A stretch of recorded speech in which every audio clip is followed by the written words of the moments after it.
Okay guys, we're out here at the front garden, and what we're going to do today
and replace them with other things.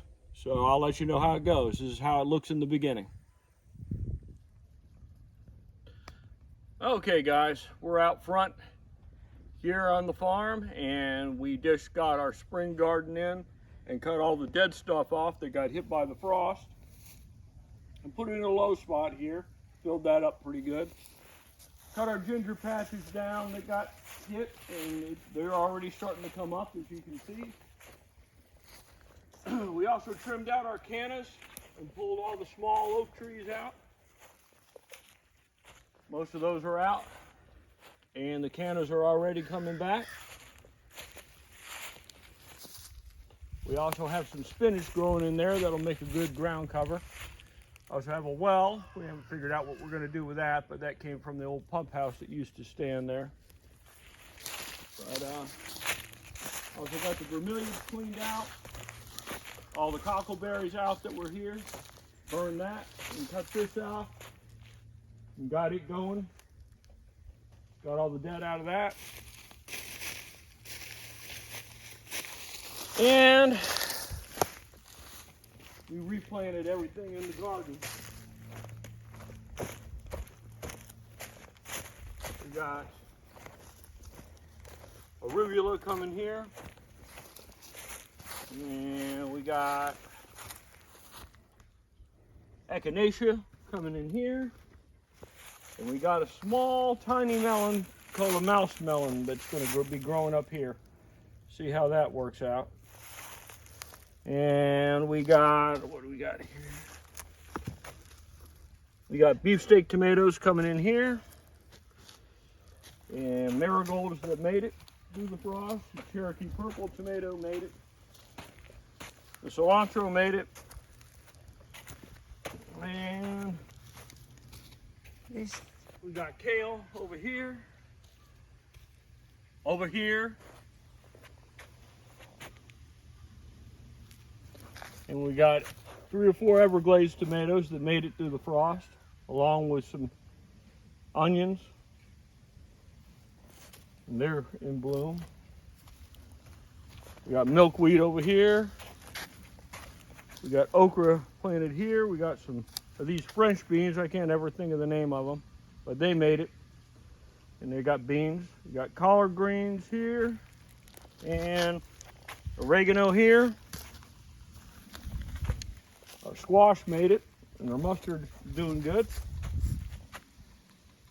And we got bok choy here, so we got a pretty good start on the spring garden. So that's what we got for the last couple of days.